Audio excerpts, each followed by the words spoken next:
All right. Thank you all so much for joining us today for our webinar, The Role of Generative AI in Clinical Reasoning Across the Medical Education Continuum. I am so excited to introduce our presenters today. We have Dr. Justin Choi, Assistant Professor of Medicine at the Weill Cornell School of Medicine, and Dr. Ben Moeller, who is Chief Content Officer at DDX by Sketchy.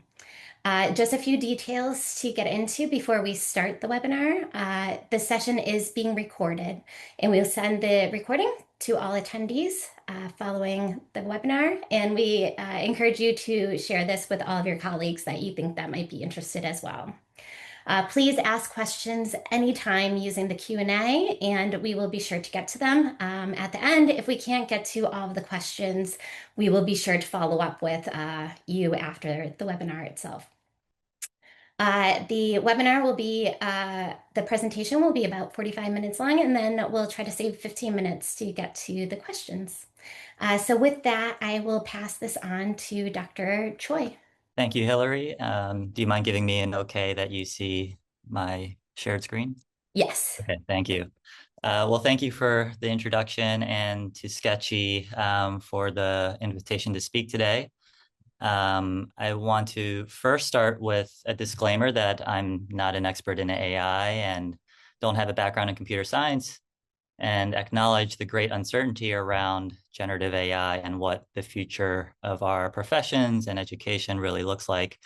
But my goal today is not necessarily to provide a rigid set of answers, but to bring the perspective of a medical educator, someone who's deeply interested in understanding how we learn and how we think in medicine, and hopefully to facilitate a discussion that brings us closer to understanding where we think clinical reasoning education needs to go. So I'm just as eager to hopefully hear from some of you after the presentation. And before diving in, I also just want to sort of level set on the key terms you see in the title of the talk. And so, first mentioning generative AI, when I use this term, I'm specifically focusing on the foundation large language models that have become so broadly available for general use, while recognizing there are many other versions of AI and generative AI.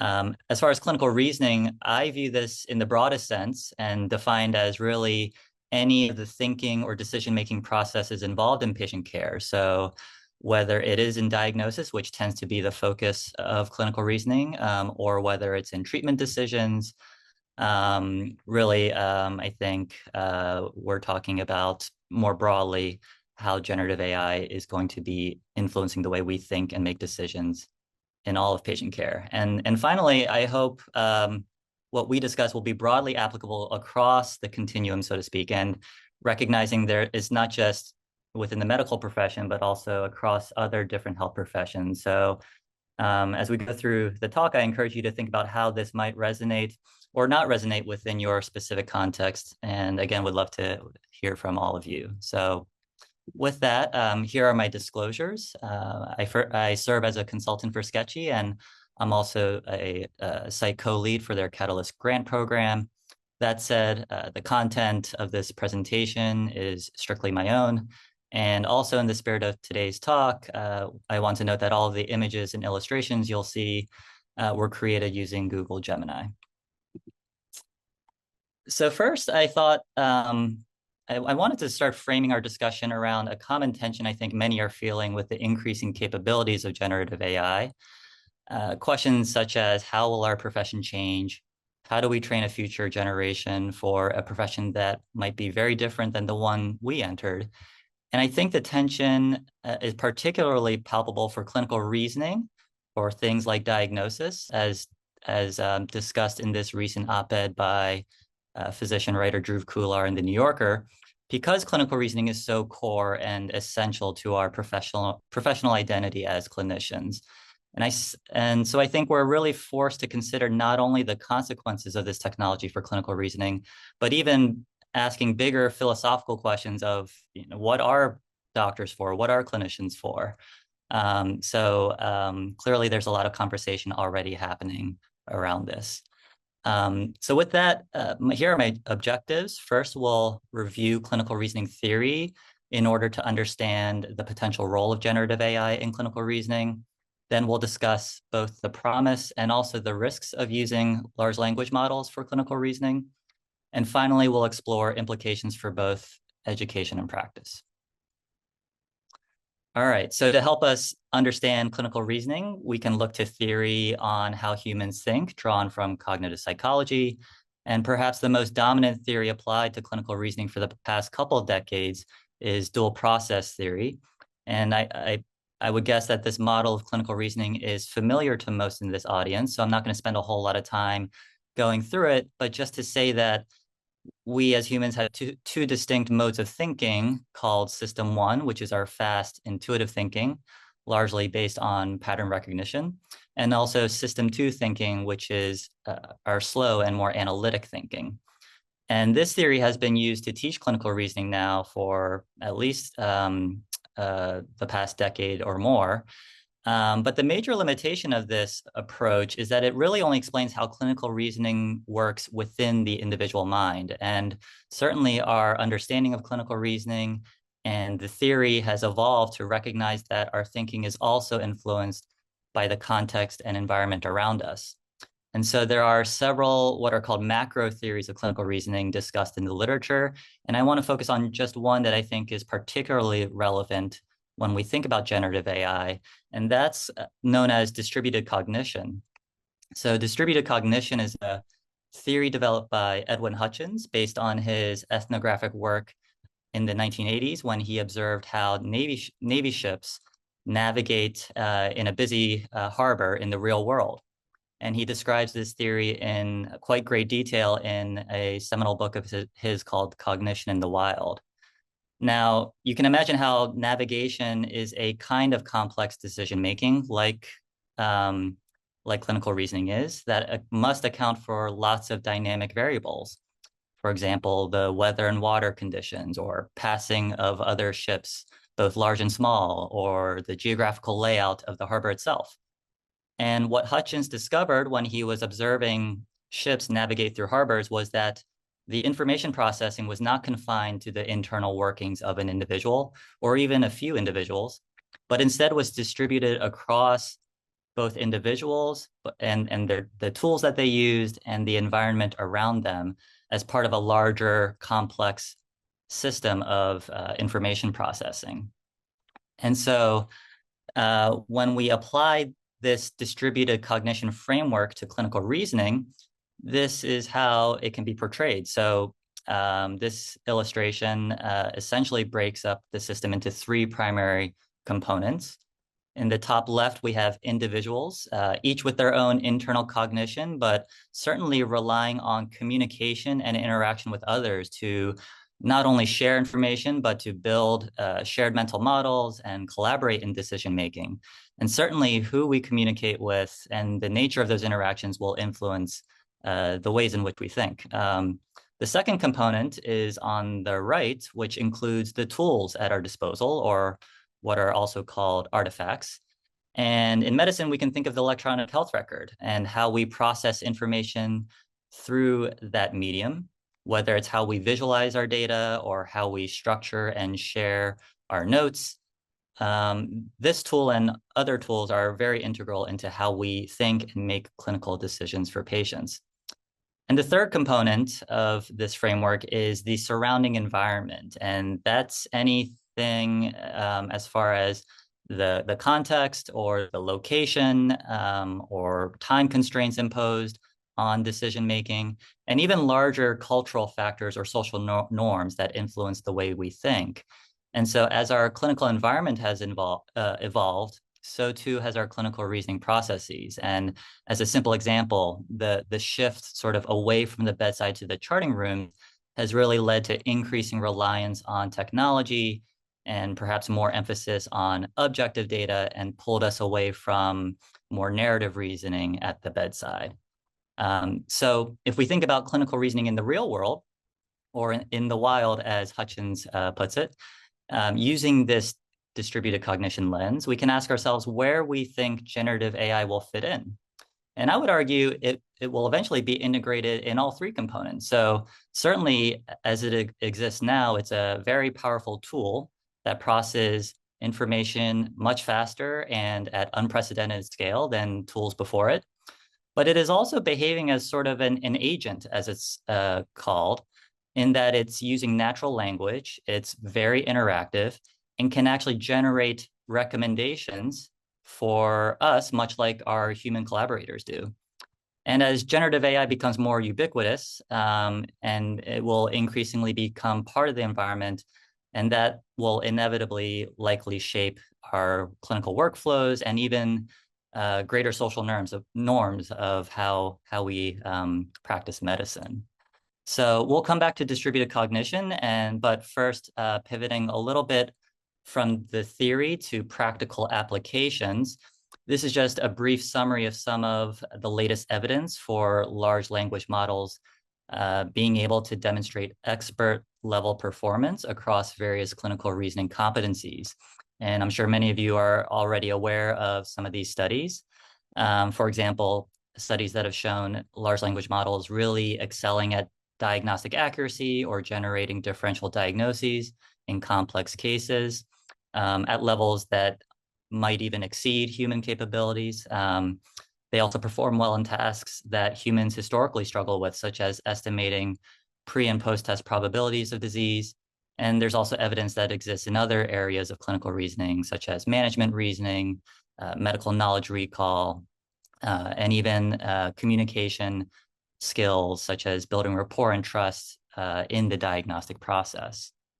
So while there's a ton of promise with large language models, there are, of course, major pitfalls and adverse consequences to keep in mind. And probably one that's being increasingly discussed is this notion of de-skilling or even never skilling. So basically with the cognitive offloading that can happen when we increasingly rely on technological tools, there's potential to lose the knowledge or skill to perform that specific task or job.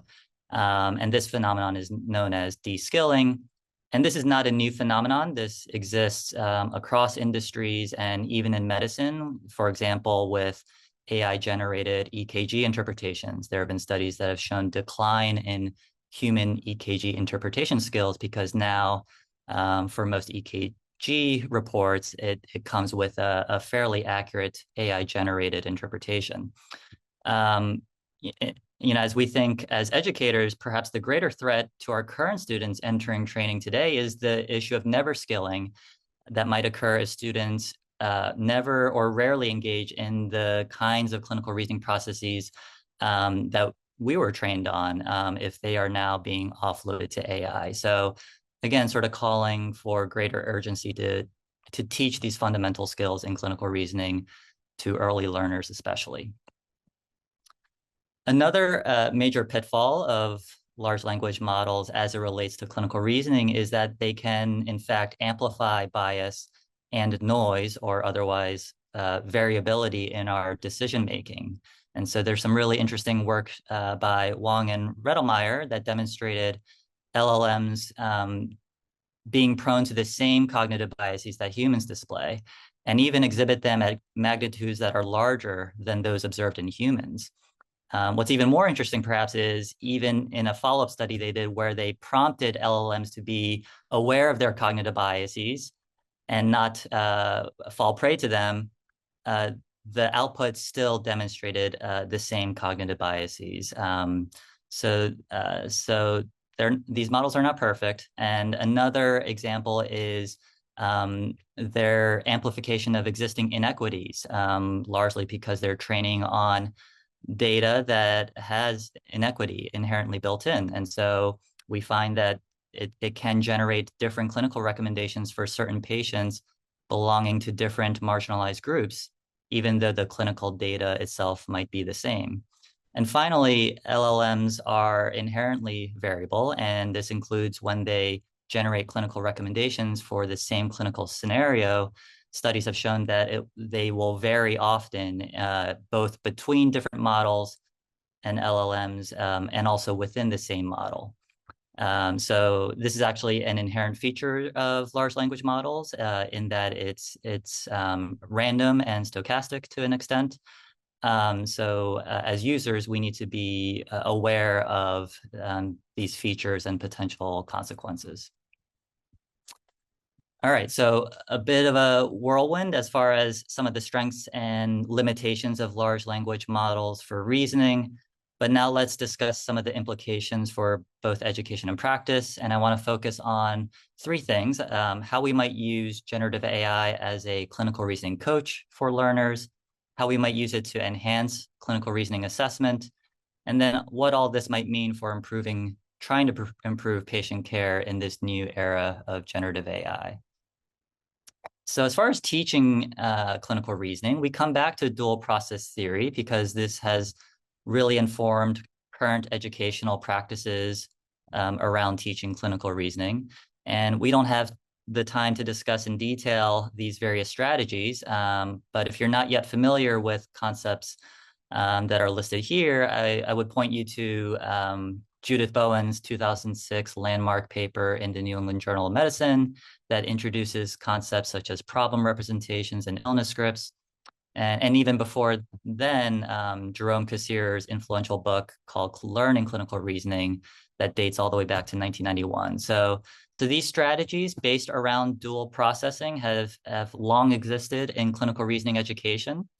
And despite the earlier discussion of how clinical reasoning theory has evolved, I don't think we need to abandon this model in our teaching. And in fact, it might be just as critical as ever to teach to these various concepts, given the concerns around de-skilling or never skilling. So one can, of course, imagine that with generative AI, being a coach really offers increased capacity to personalize learning in these various areas, provide learners with feedback on things like refining their illness scripts or helping them through probabilistic reasoning, and doing it at a scale and speed that humans probably can't match. When we think about clinical reasoning assessment, I think many in this audience understand how challenging this has been for educators. And across the literature, you'll find at least 20 different individual clinical reasoning assessment methods.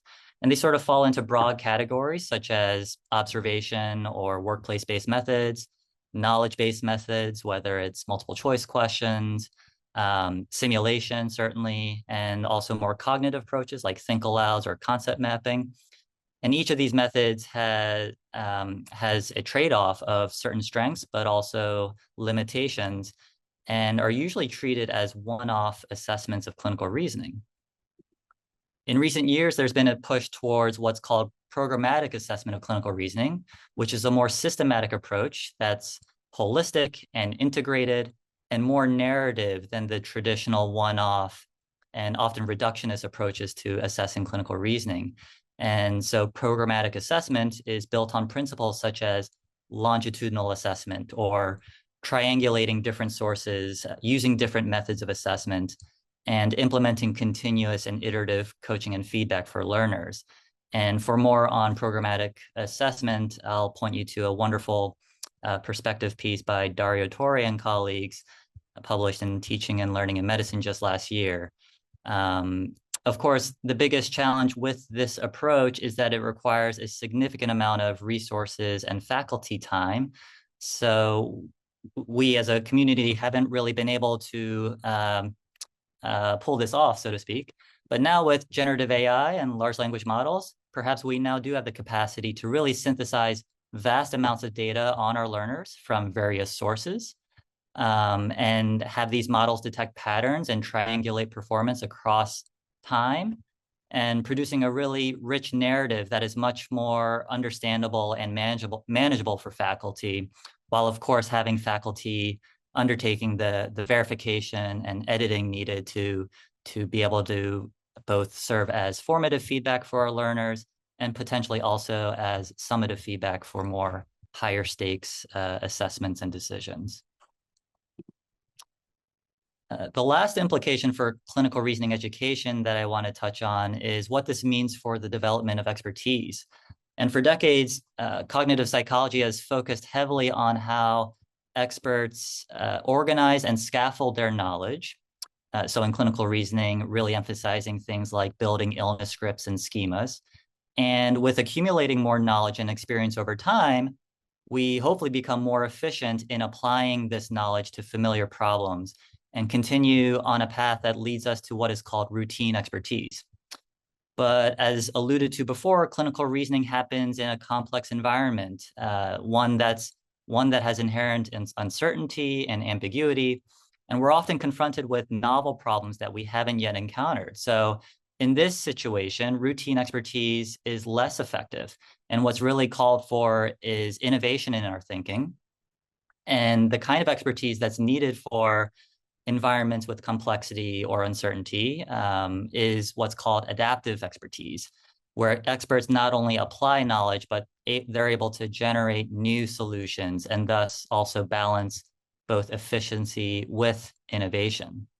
And here we can imagine generative AI really facilitating this transition from routine to adaptive expertise, first by offloading the more routine tasks and processes, and then enhancing our thinking for the uncertain and novel situations where whether it's turning to LLMs for a second opinion or asking it to be a devil's advocate and tell us where our thinking might be wrong or what we're missing, and really help us cultivate adaptive expertise through a framework known as master adaptive learning, which is like a PDSA cycle for learning, where you plan by identifying knowledge gaps, learn the necessary concepts to fill the gap, then assess performance and adjust for future practice. And generative AI as a coach and evaluator of this sort of master adaptive learning process really offers significant potential for developing adaptive expertise.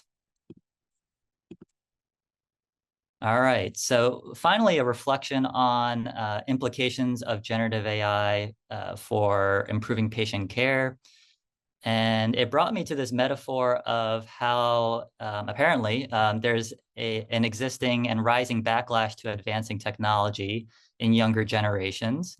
And apparently Generation Z is turning to devices that some of us grew up on back in the day. And sort of a silly metaphor, but I think it kind of speaks to this phenomenon that has long existed in the history of medicine for sure, as far as concerns with new technologies that might be pulling us farther away from fundamental components of medicine, like bedside skills, bedside medicine. And certainly I'm not here calling for going back to teach certain archaic exam skills that have already been replaced by technology. And I think most are certain that generative AI will in fact replace or offload some aspects of how we do clinical reasoning. But it's really just a reminder of the value we bring to patients as humans and as healers. And whether it's things like bedside diagnosis, remembering that approximately 70 or 80% of diagnoses are still made through the history and exam alone, or to provide the empathy and humanism in care that alleviate suffering, and not just for patients, but also for us as clinicians in terms of staving off burnout and really staying true to the reason why so many of us enter healthcare, which is ultimately about human connection and not necessarily about algorithms and machines. So, a reminder that while this technology is exciting, we have to remind ourselves what the job really entails.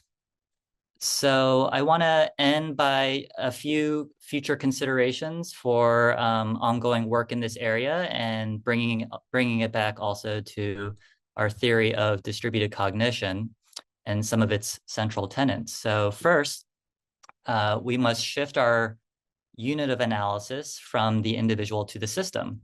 And currently, we are assessing learners as individuals in clinical reasoning. And I think we need to start thinking about how we assess the human AI dyad in clinical reasoning. We need to define and measure new competencies, perhaps in areas like prompt engineering or verification of AI outputs for clinical reasoning, or a user's ability to appropriately supervise an algorithm. Second, we must explicitly define the division of cognitive labor as distributed cognition calls for. So I think it probably involves some hard conversations around which cognitive tasks we are comfortable delegating to generative AI, and which ones must really remain as part of what humans do, and this notion of keeping humans in the loop. And if we don't think this is already happening, we can just look to earlier this month in Utah, where this is already happening.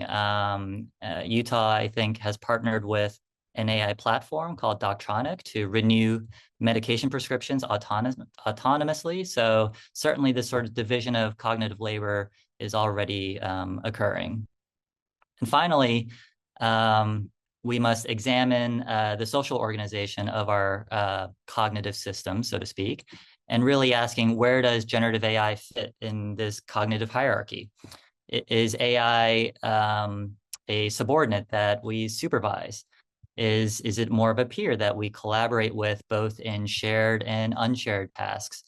Or do we find ourselves in the future being supervised by AI, where AI is checking our work? So these are all unanswered questions, but important areas for us to consider as we move the field forward. So with that, just to summarize, we've talked about how clinical reasoning is distributed across a system of people, tools, and the environment, and how this can help us understand where we might be able to integrate generative AI in clinical reasoning. We talked about how over-reliance on generative AI can lead to de-skilling and amplify both bias and noise in clinical decisions. Generative AI has potential to enable programmatic assessment of clinical reasoning. And finally, we must cultivate adaptive expertise, remind ourselves of the humanism in medicine, and really focus on the clinical judgment that is not readily replaceable by generative AI. So that's my portion of the presentation, and I'll turn it over to Dr. Muller. All right. Thank you so much, Dr. Choi. And we are moving on from the actual implications of generative AI in practice to generative AI in actual practice. So with that, I will pass it on to my colleague, Dr. Muller.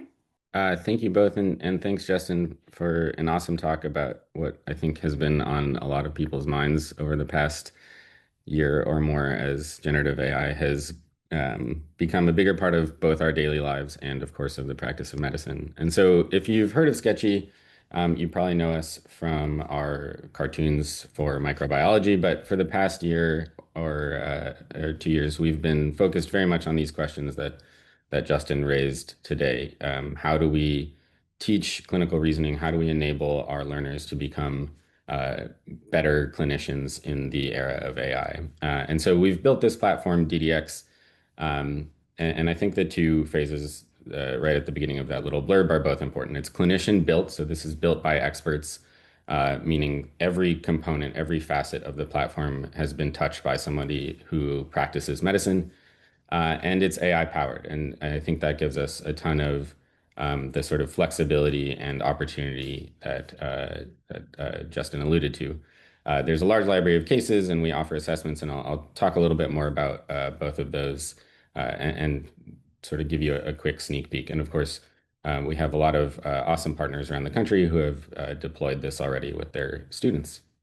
Heather, you can go to the next slide. So I think there are sort of three things you mentioned at the end that I want to pull out and sort of touch on how we approach as sort of a practical matter. So the first is de-skilling. I think this is something that people are nervous about, but that graph that I'm sure many of you have seen before actually there's like one nice line in that graph, which is the sort of AI enhanced clinical care, where suddenly the skill set of a physician goes up again. And our goal is to sort of apply that same logic to the learner, so that we're now past the AI line. We don't want learners to sort of, never meet that threshold the way the graph showed. We want to enhance their learning curve. We want to get them more steeply up past the threshold of sort of competence or ability to practice. And we think that AI is a great tool to help them do that.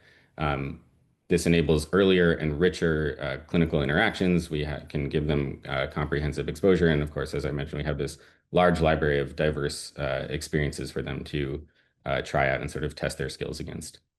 This second thing you mentioned is assessment. And so I'll show quickly sort of how we do AI enhanced assessment or some of that coaching that you were mentioning as well. And then I think the third thing is the adaptive expertise piece and sort of how do we prepare people for these uncertain environments, right? How do we move them up that stair step rather than sort of keeping them on the flat line of routine expertise? And so I think by encouraging them to think like clinicians do, which we'll talk about, and then also I think some of the other pieces that we've talked about, giving them feedback, adapting that feedback to their particular skill set or lack thereof and then offering suggestions for remediation and improvement along the way. Building these safe training environments, I think, really helps enable that adaptive expertise. The fourth thing that you talked a lot about that is not on the slide, but I think is really interesting is distributed cognition. Um, I think there are lots of ways to think about that in sort of the training environment, but for the educators on this call, we're very interested in how you're approaching this question, particularly the sort of AI practitioner dyad that you mentioned, Justin, or how you think about teaching your learners to use the tools that you know they're going to be exposed to in their clinical practice. So if you have thoughts on that, we'd love to hear them. Please reach out. That's my little pitch there. And I think, Hillary, we can move on to a quick demo to sort of illustrate how we approach some of these questions, as you said, in practice. And so the first is, again, with that question of sort of de-skilling. One thing that we can use AI to do is get students access to a whole host of experiences um, in a safe setting that might be impractical in sort of a traditional clinical education environment, right? It's not realistic to expect students to do hundreds and hundreds of sim encounters or standardized patient encounters. But here they can do that sort of at home or on the side or in advance of those encounters or in advance of getting into the wards or into actual clinical environments. So I'll pick an example here, sort of a classic case of chest pain, and we'll walk through what a student would see here when they do this case. And so the first thing, again, getting back to that idea of adaptive expertise is we don't want them to just go through sort of the framework of the history conversation that they've learned in the past. We want them to think like you all do when you see a patient like this. And the moment you hear chest pain, you have a list come into your mind. And then you modulate that by knowing that this is a 63-year-old woman and you see her vital signs. And so you're constantly doing this updating and dynamic process where you adjust essentially your differential diagnosis. And so here we'll add a couple of items to our differential just to sort of illustrate the concept. The idea being that we ground students in the patient's particular problem rather than having them do something sort of generic that they've learned to do for all patients as they go through a case like this.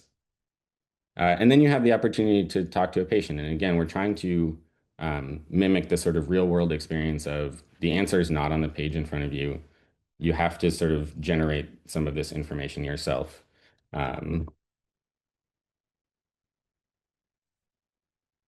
And so we give students the opportunity to talk to patients just as they would in a sim encounter, in a standardized patient encounter, or in an encounter with a real patient. Now, these are learners, and so we want to scaffold the experience for them a bit.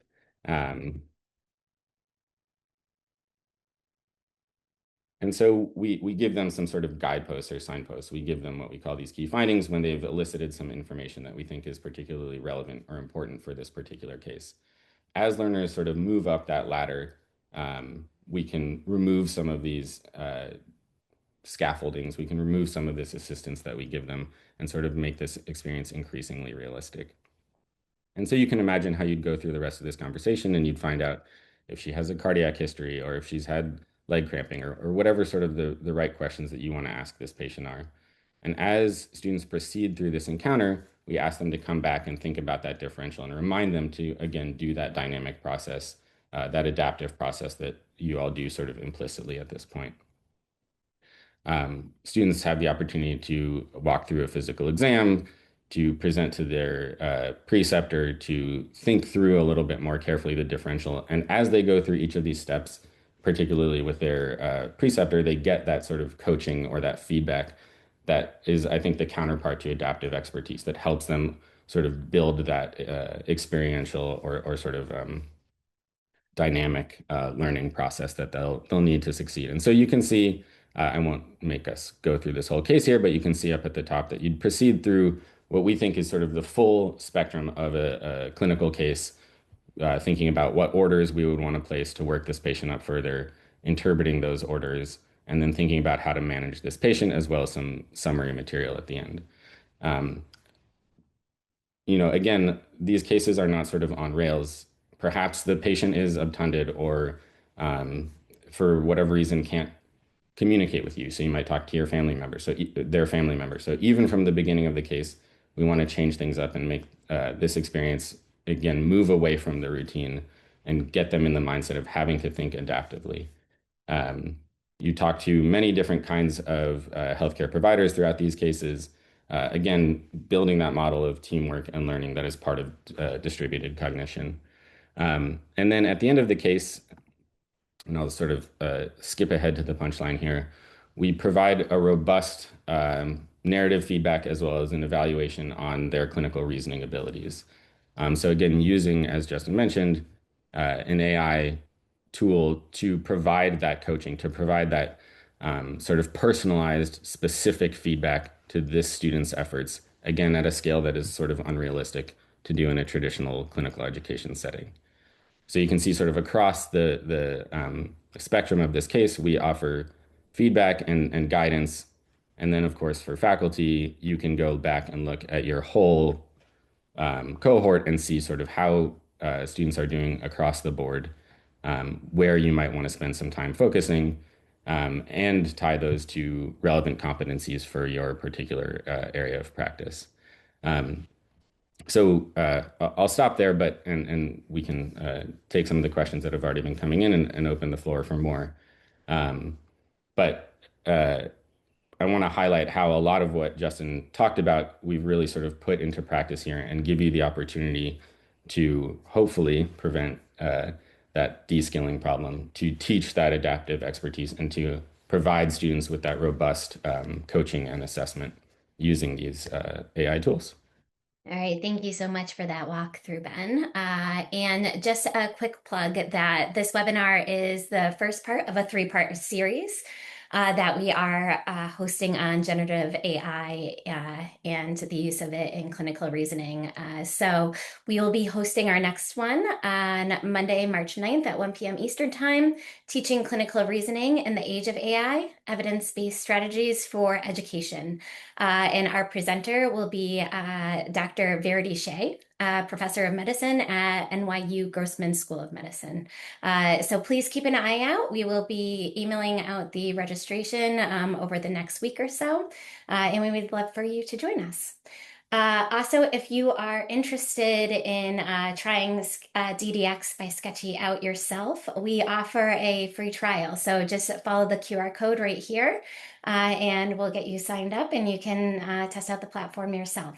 So thank you so much. And with that, we have a number of questions coming in. Just a reminder, please put your questions into the Q&A tab instead of the chat, just so we can keep it all organized and be sure to get to your question. All right, so with that, I will get to the first one from John. So under the current process of high stakes assessment, licensure exams, board certification exams that are largely based on MCQs, what are the recommendations for assessing competency in using AI in clinical practice with the current processes noted above? Sure, I can respond. Thank you, John, for the question. What I think of goes back to the slide I showed around existing assessment methods for clinical reasoning. And many of them are this sort of reductionist sort of, here's a finite set of pieces of information with limited sets of answers or options. choose the quote unquote correct answer. And as we all know, that is not how medicine is practiced. There's always inherent uncertainty. There's ambiguity in the information we collect. So, um, you know, disregarding the whole introduction and disruption of AI, we've already faced a lot of challenges in how to appropriately assess competency in clinical reasoning.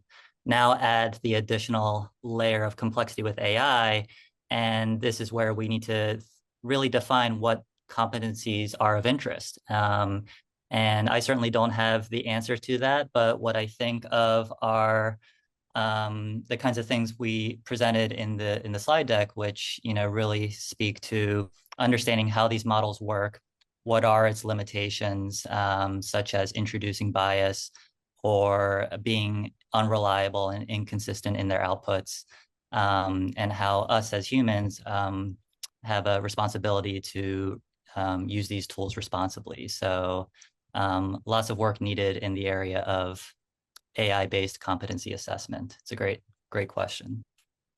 Great, thank you. And the next one is for you as well, Justin. What are the dangers of de-skilling for health of our populations? What do you think should occur at the medical school or residency level to address this? In other words, what happens if we don't train people the way we are training them now? But also, what should training look like in, say, 5, 10, or even 15 years? Well, I'm gonna be I'm not gonna dare say I know what the next 2 or 3 years looks like, even given the rapid pace at which this technology is advancing. But as far as population health or and patient outcomes, again, before AI, so to speak, or this age of generative AI, there are big issues around diagnostic errors, cognitive errors in reasoning that directly can cause harm to patients, increase healthcare costs. I think the National Academies of Sciences present a statistic that 1 out of every 2 or 3 adults will have experienced a diagnostic error themselves. So I think as it relates to this concern around de-skilling in certain core skills like diagnostic reasoning, hopefully we can mitigate that. And again, to Ben's point, really using AI to augment and advance our skills as diagnosticians or in making treatment decisions. So hopefully it's a net huge positive with AI, but we need to be aware of the potential pitfalls. We should make sure I got all of the question. What do you think should occur at the medical school residency level to address this? Yeah, I mean, I think it will have to be some sort of combination of teaching and assessing skills without AI, and also teaching and assessing skills with the assistance or integration of AI, because all the signals are pointing to how this is going to be integrated into our clinical workflows and all of patient care. So we need to be teaching a generation that knows how to use these tools, but also give them the skills and knowledge to be able to appropriately monitor them. And AI can't necessarily give us that. Yeah. Awesome, thank you. And the next one is from Anthony. A component of expertise is navigating uncertainty and missing information. What's on the horizon for collaboration of AI and clinician for what additional information is needed to increase confidence in output? Yeah, it's a wonderful question. Yeah, there's also a huge increase in how patients are using AI and other digital health tools. Everything from wearables to having health apps that take all of their health information, to more recently, ChatGPT Health, where people can upload all their medical records and have ChatGPT feed them questions they should be asking their clinicians. And so, I can imagine a world in which both human AI systems are really able to synthesize a lot of information in a very personalized and precise manner. I don't know that we're there yet, but potentially in the future, that's where everything is heading. So, um, despite advancing technology, I think your point, Anthony, is important, which is um, expertise is really about navigating uncertainty, and no amount of technology, at least I would argue, will remove all of uncertainty. There's always going to be inherent uncertainty in medicine. So for that, I think it requires both the AI technology, but also the human skills in judgment, in weighing values around the decisions we make as relates to patient preferences and all these things. Um, so thank you. Yeah. Yeah. It's a good point. And actually, I will add too that our third webinar is going to be focused on management reasoning as an aspect of clinical reasoning too. So please stay tuned for that as well. Okay. The next question, we have protocols in place for epic downtime when the EMR isn't functioning. AI has a much bigger likelihood of failure given its power needs and high-tech nature. What should we do to prepare for AI downtime? That's a good point. Yeah. I mean, it's happened, I'm sure for many, Epic goes down, and we're back to ordering labs through paper and pencil. And yeah, so certainly, you know, again, why we can't be wholly reliant on AI.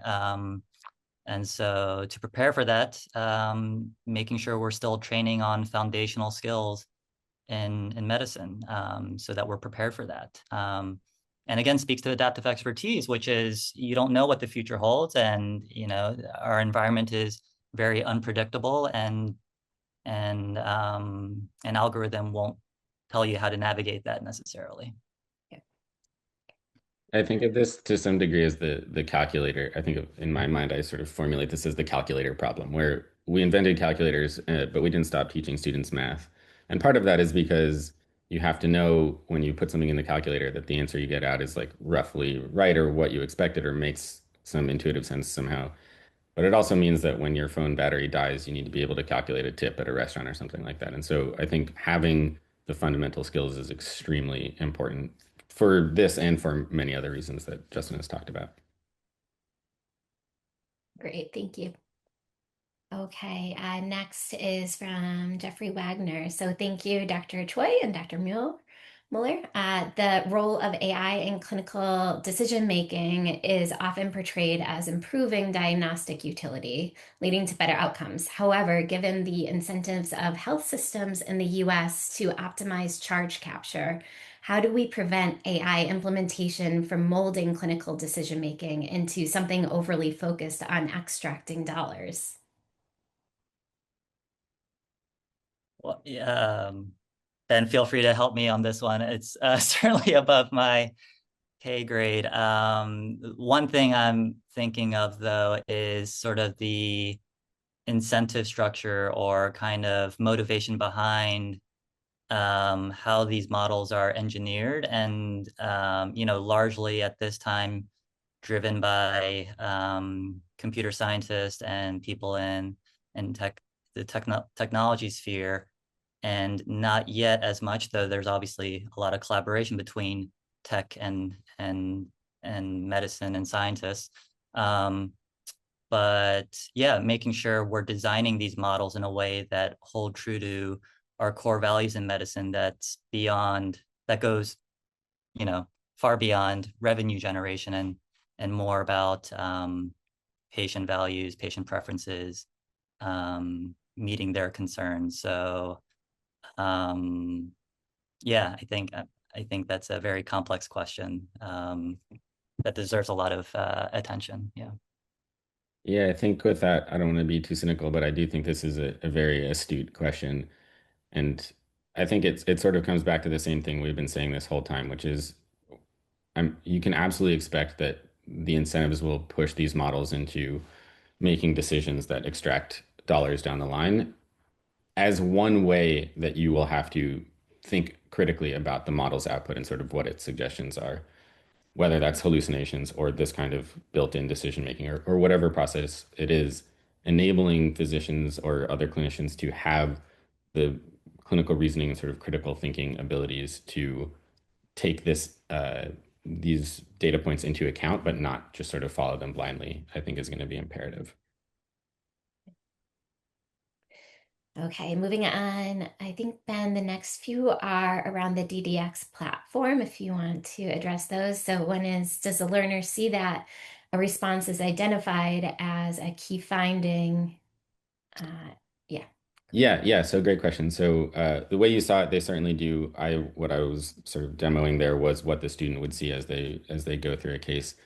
But as I alluded to, that's a sort of tool that we can toggle on or off. So if you have an earlier learner where you want them to have more of that support, more of that scaffolding, those key findings are there for them.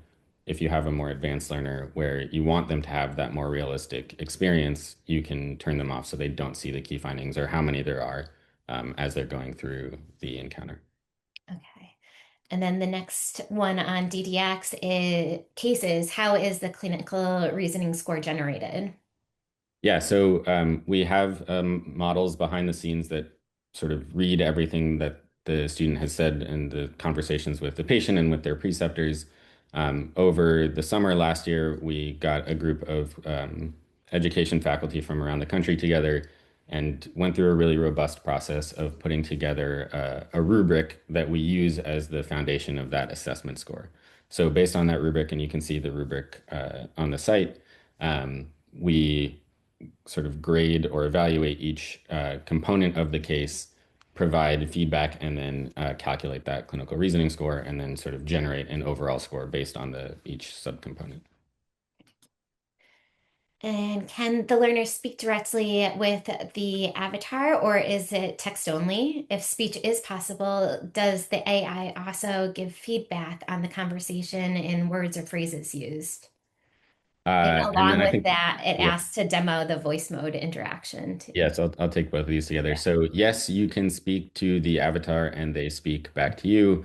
It doesn't work very well on Zoom, so I can't demo it here, but I think as Hillary mentioned, you can go make a free account and try that out for yourself.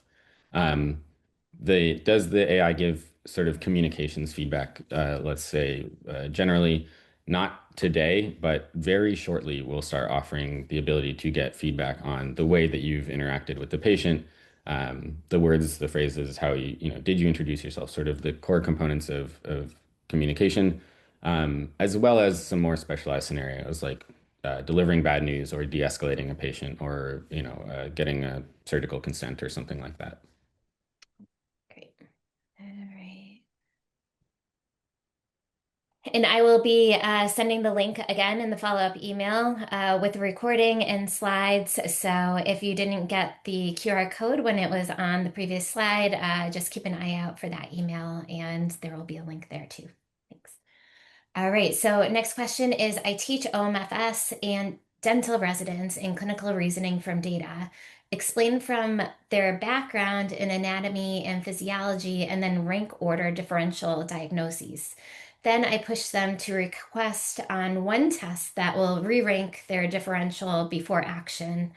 I use a Bayesian and Markov decision process without explicitly mentioning that. Am I consistent with what you are doing? Yeah, those are all wonderful strategies to teach specific types of clinical reasoning processes. So, everything from Bayesian probabilistic reasoning, where you re-rank differentials based on test results, to going from data, sort of in a deductive reasoning process, and also sounds like a physiologic and sort of hypothesis testing approach with going from their background knowledge in anatomy and physiology and then rank ordering differential. So all of the, I mean, that's a lot to unpack, where there's at least 3 or 4 different types of clinical reasoning approaches. And with large language models, all of that is done sort of in a black box, so to speak. And so it's important for our learners to still learn and understand the sort of various stepwise or otherwise approaches to clinical reasoning than just a simple prompt and output generation. So yeah, that's excellent. I wouldn't change what you're doing. I'll say that from the sort of DDX perspective, I think that idea of really tying your sort of clinical actions to the data is what we're going for here. And so we're not quite as I think it's an awesome thought experiment to ask like what is the one test that will re-rank your differential. In real practice, you're going to order probably more than one thing, and so that's what we model a little bit more. But we definitely um, indicate to the student as part of their feedback how their testing sort of correlated with their differential. And so if they have PE on their differential and they don't order anything to work that up, we'll give them feedback. Or if they're sort of just shotgunning tests all over the place and ordering a ton of stuff that's not related to anything on their differential, we give them that feedback as well. Okay. How do we register for the March presentation? Yes, I will be sending out the registration hopefully by the end of the week. So please keep an eye out for in your email inbox for that, and we'll be promoting it as well. Also follow DDX by Sketchy on LinkedIn too for the latest content and webinars. Okay, the next one is from Joyce Finch. What are the steps that are being taken to help patients understand the use of generative AI in healthcare and how to ensure not to lose their trust beyond education of students and practitioners? Great question that I am not familiar with. Of course, important for patients to understand the use of generative AI. I do just anecdotally in doctor office visits, you see more signage around, hey, your doctor might be using AI for the purposes of medical documentation and has some fine print. And so, I think there are definitely efforts to make it transparent that AI is being used in medicine, but to what extent are we explaining how it's being used? Yeah, I'm sure there's a long way to go in that. Yeah. Okay. And we have 1 minute left. So let's tackle one more question and we'll be sure to get to your other questions following up in the email too. So last question is what do you think is the reason why a number of studies are showing that AI alone outperforms doctors alone and also outperforms doctors along with AI? Yeah, great question. I think I'll try to be brief, but I think of two things. So one is these studies were conducted in sort of simulated, well-curated cases with all the available information needed to solve the case. And certainly AI algorithms are quite proficient in recognizing salient patterns within structured data, so to speak. So that alone probably explains that. But then also this going back to distributed cognition and the system of cognition and how are humans interacting with the AI output? Are we overriding AI when it is giving an answer that doesn't match our prior presumptions? Or are we over relying? It kind of works both ways. So there's clearly a dynamic happening between the human and AI interaction that's having an influence on outcomes and performance. Yeah, great.